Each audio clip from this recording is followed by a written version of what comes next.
Cylinders மாதிரி இருந்தது. அதை எடுத்து புகை வரபடி செய்தார்கள்.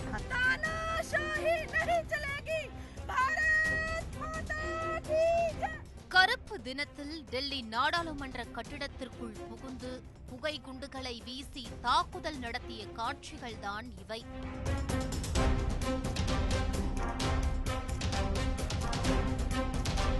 அரங்கிற்குள் தாவி குதித்து கலர் புகை குண்டுகளை வீசி கோஷம் போட்ட அந்த கும்பல் மொத்த நாட்டையுமே கதி கலங்க வைத்தது.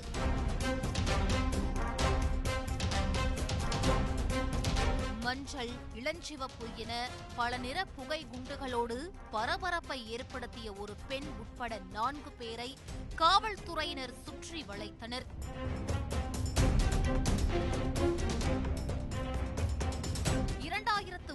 ஆண்டு நாடாளுமன்றத்தில் நடந்த தாக்குதலில் உயிரிழந்தவர்களுக்காக இந்த ஆண்டும் புதிய நாடாளுமன்றத்தில் பிரதமர் முன்னிலையில் அஞ்சலி செலுத்தப்பட்டது. அதனைத் தொடர்ந்து மக்களவையில் குளிர்கால கூட்டத்தொடர் நடந்து கொண்டிருந்தது. அப்போது அரங்கத்தின் பார்வையாளர் இருக்கையில் அமர்ந்திருந்த இருவர் மேஜை மீது ஏறி குதித்து சென்று மறைத்து வைத்திருந்த புகை குண்டுகளை வீசினார்கள்.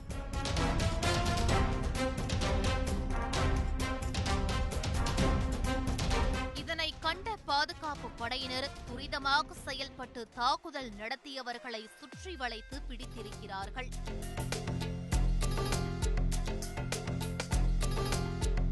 பாராளுமன்றத்தின் மேஜைகள் மீது ஏறிய ஒரு நபர் மெட்டல் சிலிண்டரிலிருந்து மஞ்சள் நிற புகையை வெளியேற்றி இருக்கிறார்.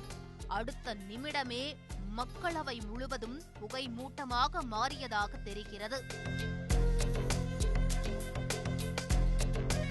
ஒரு 2 மெட்டல் சிலிண்டர்ஸ் மாதிரி இருந்தது. அதை எடுத்து அதிலிருந்து புகை வரபடி செய்தார்கள். அது கிட்டத்தட்ட அந்த ஒரு நிமிஷத்தில் அந்த அவை முழுக்க பரவக்கூடிய அளவுக்கு புகை அதிலிருந்து வந்தது. இதேபோல நாடாளுமன்றத்திற்கு வெளியேயும் கலர் புகைகளை கிளப்பி கோஷங்களை எழுப்பி இருக்கிறார்கள்.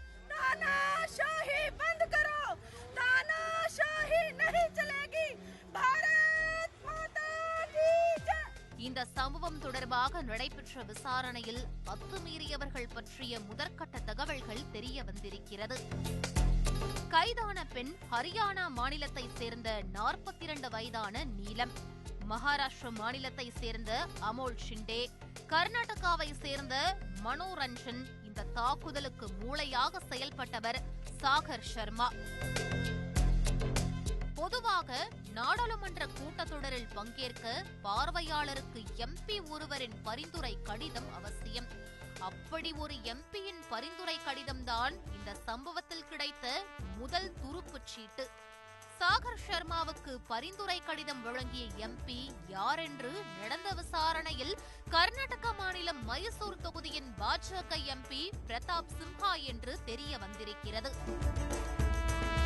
மேற்கொண்டு நடைபெற்ற விசாரணையில் இந்த தாக்குதல் சம்பவத்தில் மேலும் 2 நபர்களுக்கும் தொடர்பு இருப்பதை கண்டுபிடித்திருக்கிறார்கள். கர்நாடகாவை சேர்ந்த மனோரஞ்சன் BA என்ஜினியரிங் படிப்பை கடந்த 2014ஆம் ஆண்டு முடித்துள்ளார். இதற்கு முன் பழைய பாராளுமன்றத்தை பார்வையிட்டிருக்கிறார். அதற்கும் மைசூர் பாஜக எம்பி பிரதாப் சிம்ஹா அலுவலகம் மூலமே அனுமதி சீட்டு பெற்றுள்ளார். இந்த முன் அனுபவமே இந்த முறையும் அவருக்கு அனுமதி சீட்டு கிடைப்பதை எளிமையாக்கி இருக்கிறது. மேலும் இவர் விவேகானந்தர் போன்ற தலைவர்களின் புத்தகங்களை படிப்பதில் ஆர்வம் காட்டி வந்ததாகவும் சமூக பணிகளை செய்து வந்ததாகவும் அவரது தந்தை கூறியிருக்கிறார். என்னோட மகன் நல்லவன், நேர்மையானவன், சமூக அக்கறை இருக்கிறவன். சுவாமி விவேகானந்தரோட புத்தகங்களை படிச்சுக்கிட்டே இருப்பான். அதெல்லாம் படித்ததுனால தான் அவனுக்கு இந்த மனநல வந்துச்சான்னு எனக்கு தெரியலை சார்.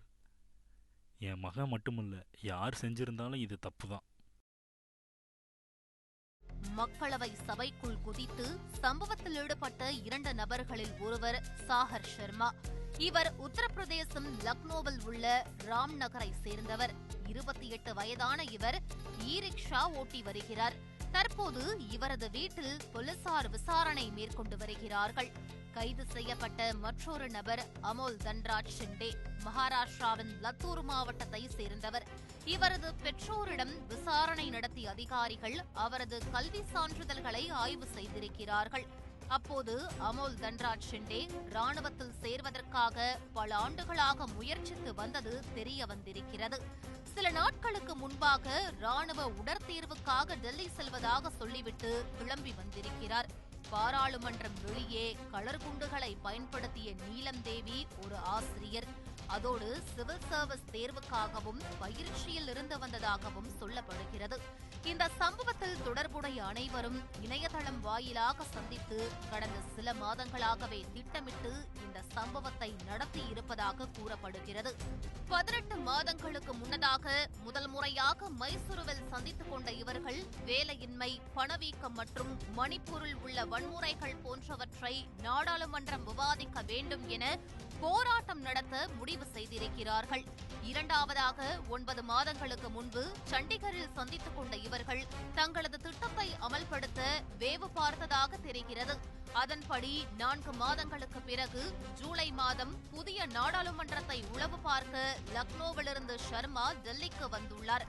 புதிய நாடாளுமன்றத்தின் பாதுகாப்பை முழுமையாக வேவு பார்த்தவர்கள் நாடாளுமன்ற தாக்குதல் ஆண்டு நினைவு நாளில் தங்கள் திட்டத்தை செயல்படுத்தலாம் என முடிவு செய்திருக்கிறார்கள். இதற்காக டிசம்பர் 10 ஞாயிற்றுக்கிழமை டெல்லியை அடைந்து இந்தியா கேட் பகுதியில் அசெம்பிள் ஆகி இருக்கிறார்கள். அங்கு வைத்துதான் சர்மா வாங்கி வந்த வண்ண புகை குப்பிகளை அனைவருக்கும் கொடுத்திருக்கிறார்.